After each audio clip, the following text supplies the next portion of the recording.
Celebrating 46 years on the air, award-winning Farmweek is a production of Mississippi State University Extension. Today on Farm Week, farmers still protesting in Europe, no signs of a let-up anytime soon. In Southern Gardening, Eddie says it's the gift that keeps on giving, the Camellia. In the markets, Zach takes a deep dive into the supply and demand report. And in our feature ahead of next week's coverage of the 2024 Dixie National, this week, one more look at last year's event. Farm Week starts right now.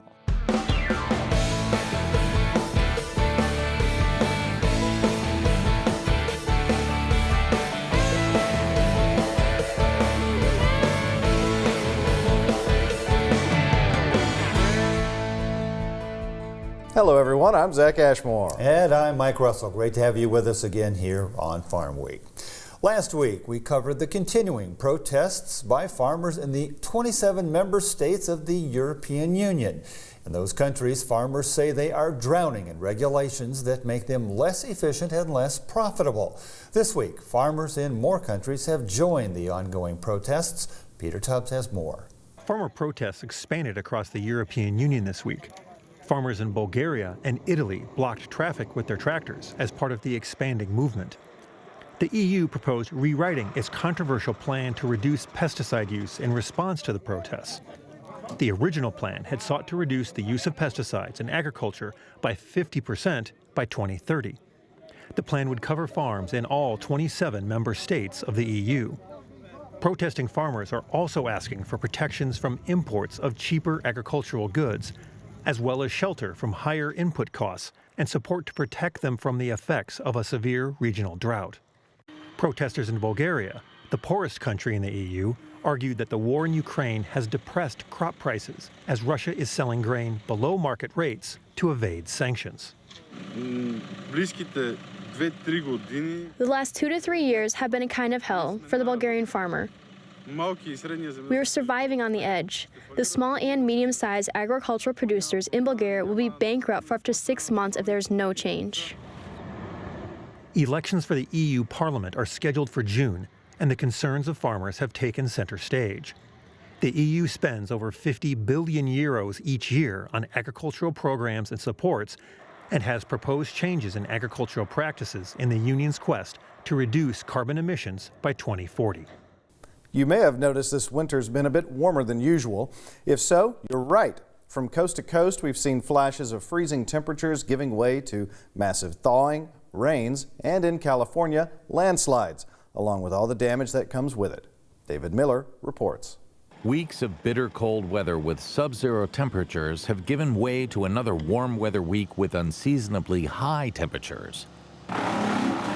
Despite the swing, California is still suffering from its proximity to an atmospheric river that brought heavy rain and snow to the region. This has truly been a historic storm for Los Angeles. We're talking about the third wettest 2-day stretch since records started in the 1870s. Nearly 500 mudslides have plagued the area so far this week. 9 lives were lost during the storms that precipitated the slides, with nearly half being killed by falling trees. Drivers faced tough road conditions in Big Bear, California this week, where a winter storm brought additional snow and gusty winds, making travel difficult. In the Midwest, record warm temperatures melted the piles of snow that appeared to be here for the long haul. In just a few days, the snow cover has disappeared from much of the country. Despite the break in the cold snap, winter is still officially here for another month and a half. More than 200 million people in the U.S. experienced above-average temperatures. The new UN chief of the World Meteorological Organization, Celeste Salo, says the rate of human-caused climate change is accelerating, and warmer weather in the Arctic has pushed polar vortexes outside of their traditional boundaries. Weather for the coming week is predicted to see the rain shut off on the coast and colder temperatures throughout the upper Midwest. On the lighter side, this week in Southern Gardening, the Camellia, known by many as the queen of winter flowers. Camellias are beautiful evergreen shrubs, and depending on your climate and the type of camellia you've picked, known for blooming like crazy during months when other flowers are taking a vacation. Here's Eddie.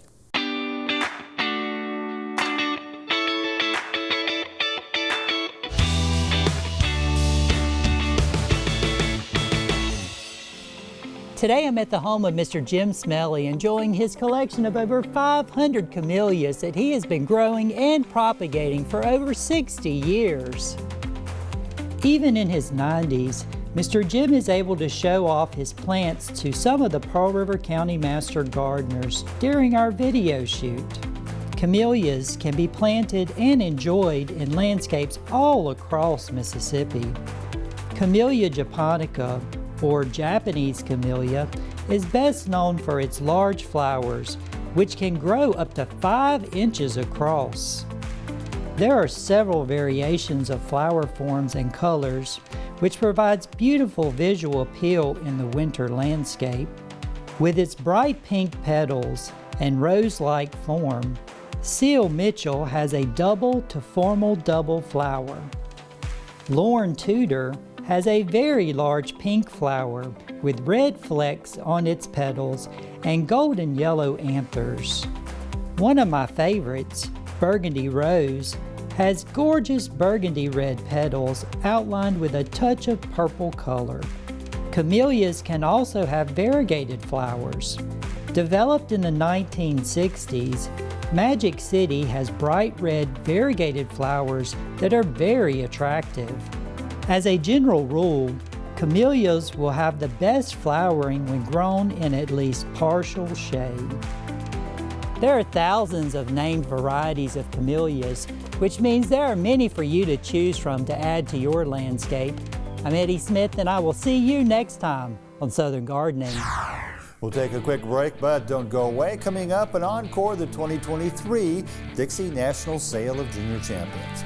It's one of the most popular stories we do every year, the grand finale for young people in 4-H and FFA, competing to become champions in this beloved event.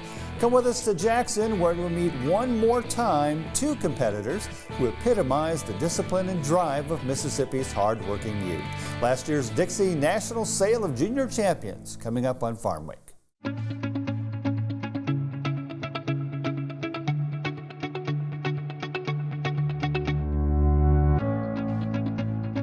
I believe in people and their hopes, their aspirations and their faith. I believe in my own work and in the opportunity I have to make my life useful to humanity. I believe that education is a lifelong process, and the greatest university is the home. That my success as a teacher is proportional to those qualities of mind and spirit that give me welcome entrance to the homes of the families that I serve.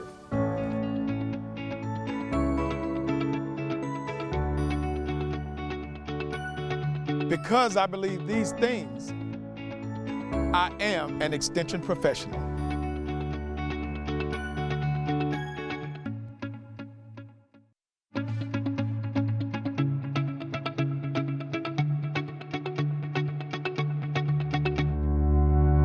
I believe in people and their hopes, their aspirations and their faith. I believe that education, of which extension work is an essential part, is basic in stimulating individual initiative, self-determination, and leadership.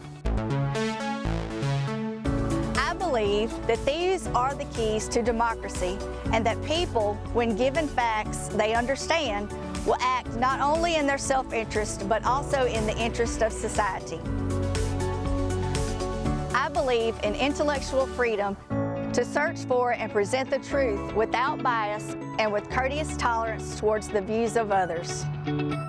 Because I believe these things, I am an extension professional.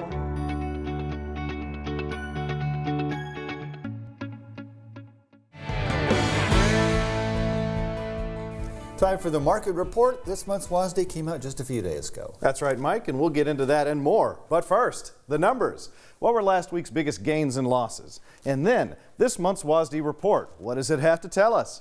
And finally, our row report, the WASDE's impact on crop prices and what we can expect to come.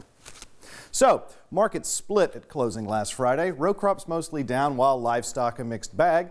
Let's take a look. Last week's biggest gain, cotton again, up a little over 5 cents, a near 6% rise from the previous week. Last week's biggest loss, lean hogs, down a bit over 2.5 cents and over 3% change from the previous week. So, this month's WASDE report dropped not long ago, a monthly update on ag commodity supplies, usage, and other factors, both domestically and globally. Here's what it said this month. U.S. wheat food use down due to reduced flour grind. Exports unchanged and ending stocks raised. Season average farm price $7.20 per bushel. Global wheat supplies up mostly due to higher production in Iraq and Argentina. Consumption also up due to food, seed, and industrial use in India. Trade up while ending stocks lowered. U.S. corn use for glucose and dextrose down, ending stocks up. Season average farm price $4.80 per bushel. Global corn production down due to reductions from Brazil, Mexico, and Serbia. Exports from Ukraine and Pakistan up while Brazil, India, and Serbia down. Imports raised while ending stocks down. U.S. rice supplies increased due to higher imports, ending stocks down but 40% higher than last year. Season average farm price $18.40 per hundredweight. Global rice supplies up on higher stocks in Indonesia, Vietnam, and higher production in Sri Lanka. Consumption at a record level. Trade raised and ending stocks down slightly. U.S. soybean exports down due to slow shipping and competition from Brazil. Crush unchanged and ending stocks up. Season average farm price $12.65 per bushel. Global soybean beginning stocks up due to higher 22-23 crop in Brazil. Brazil's 23-24 crop reduced due to lower yields. Exports down due to less shipments from the U.S. Ending stocks up. U.S. beef production raised, but slaughter reduced. Pork production lower due to less slaughter as well. Broiler production up while turkey production down, and so are eggs, slightly. U.S. milk production down due to less milk per cow, slightly offset by increasing herds. Butter and cheese exports expected to increase. Cheese, butter, non-fat, dry milk, and whey prices raised. All milk price forecast $20.95 per hundredweight.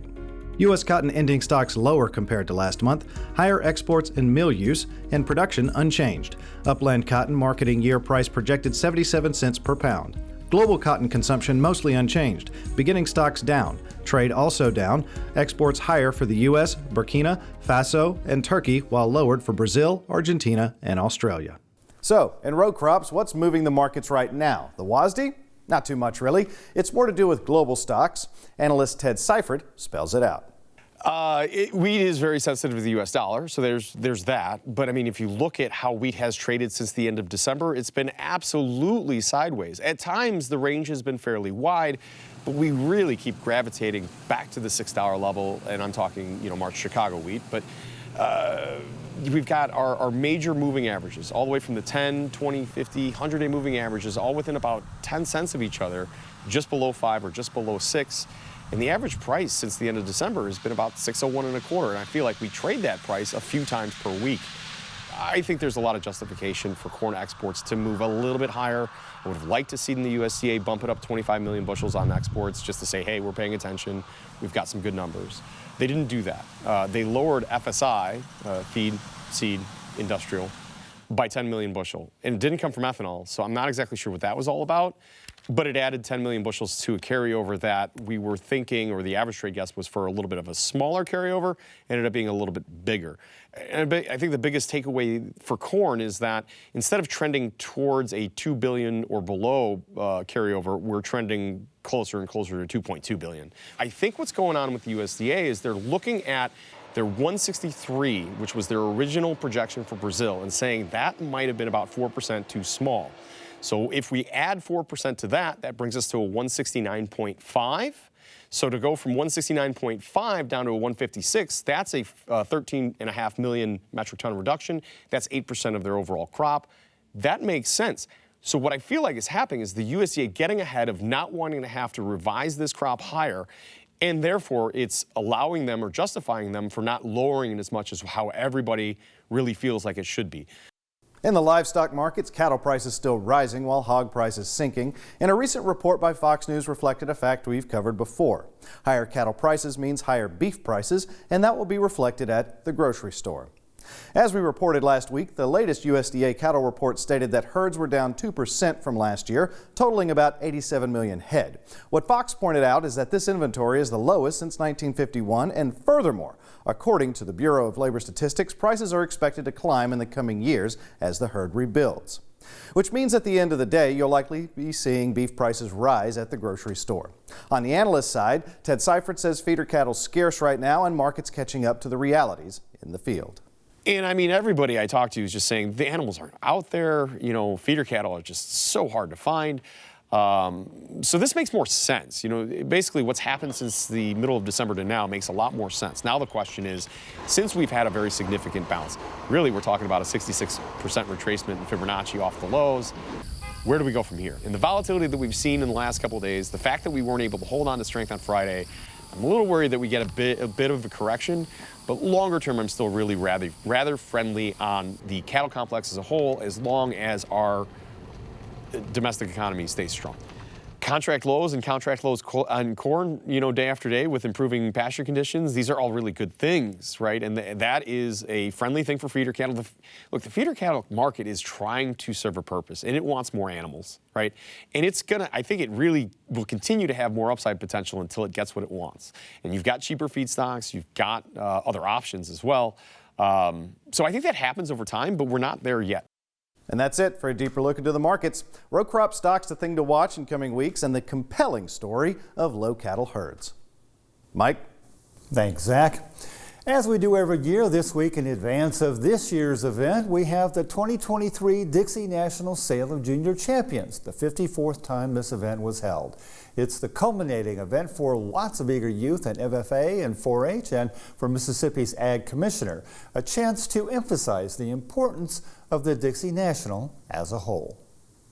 Everyone knows that Mississippi's greatest problem is brain drain. Lot number 27, ladies and gentlemen, lot number 27, let's go. It's the loss of our young people to other states.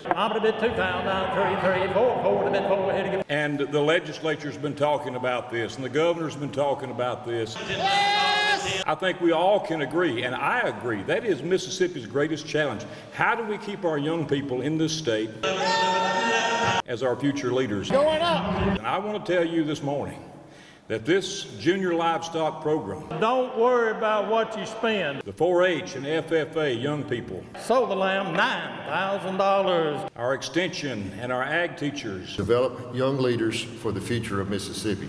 And this sale of champions represents the answer to Mississippi's brain drain problem.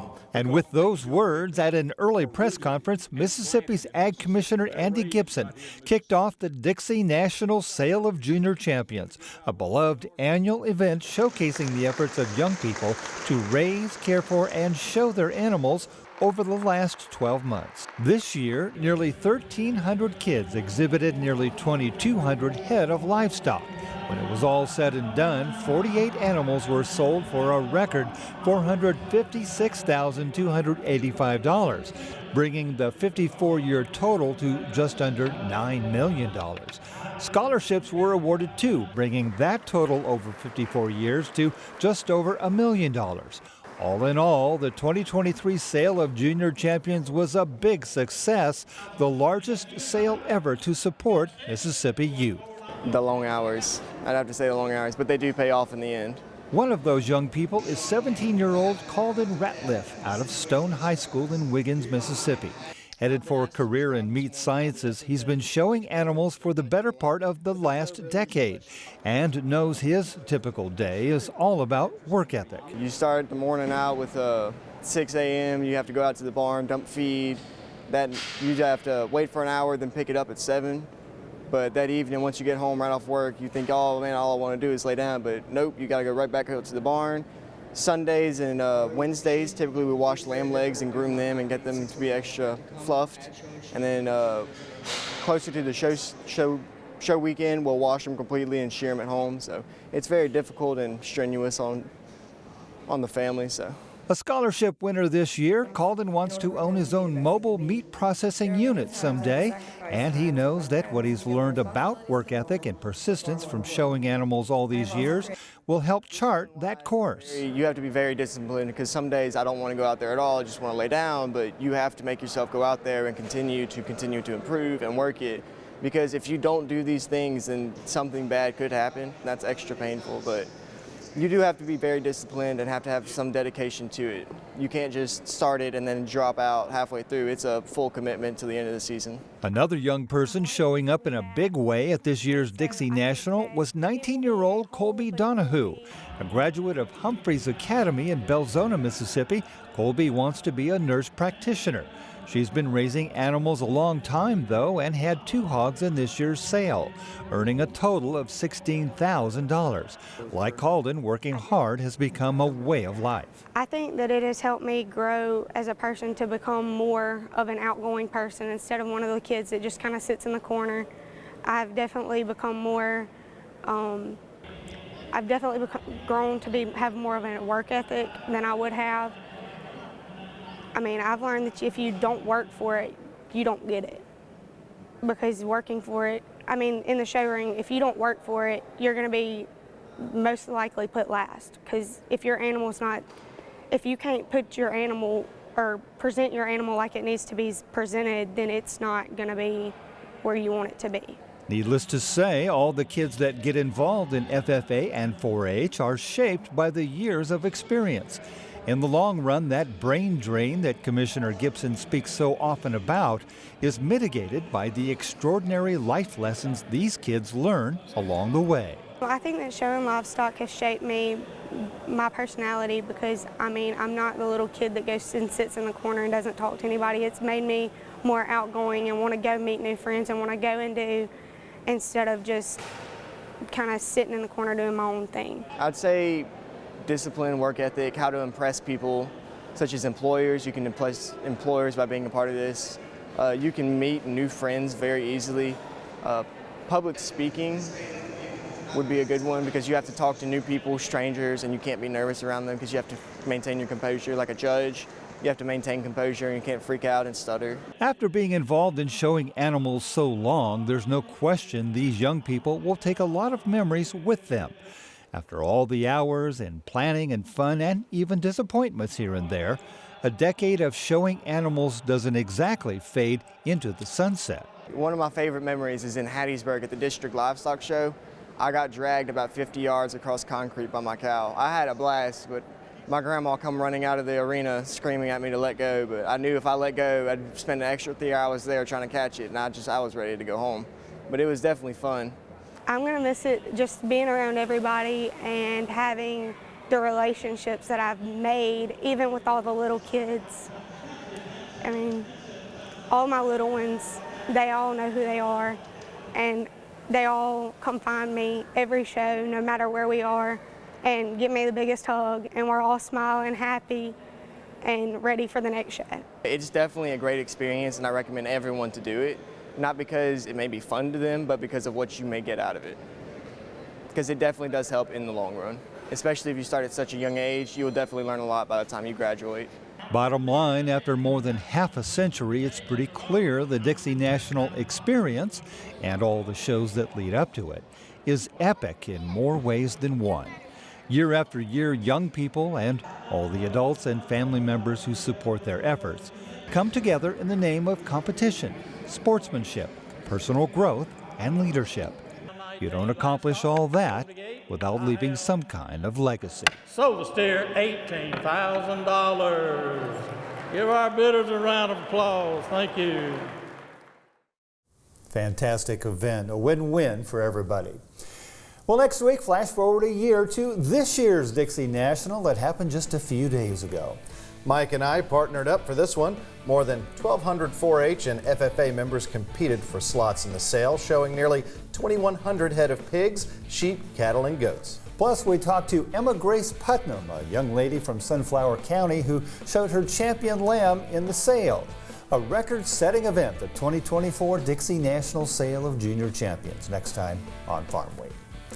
Before we go, if you think heavy metal attracts only two-legged fans, well, wait till you see a horse that's gone viral for how she rocks out. She gives a whole new meaning to the term rocking horse. CNN's Jeannie Mose reports on a musical chestnut mare extraordinaire. Come on, it's party time. How does this Canadian racehorse named Pretty party? She's a headbanger, but only to certain songs. Metal was her go-to head-banging music, and she loves it.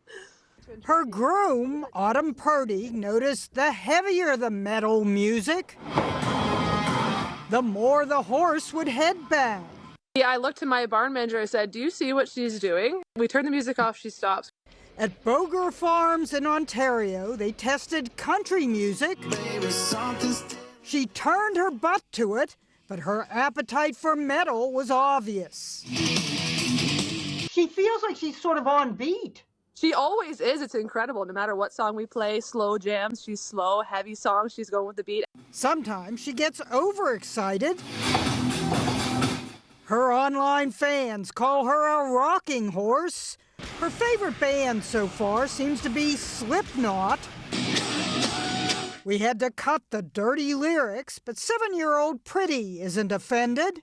Her groom plans to post weekly music reviews with ratings based on headbanging intensity or lack thereof.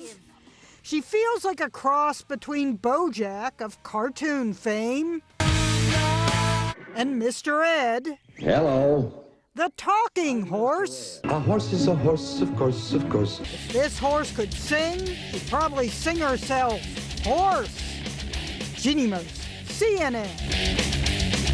New York. A horse after my own heart. Remember, if you missed a story, look for past episodes of Farm Week on our website at farmweek.tv. And don't forget to follow us on Facebook and YouTube. See you next week. Thanks for watching.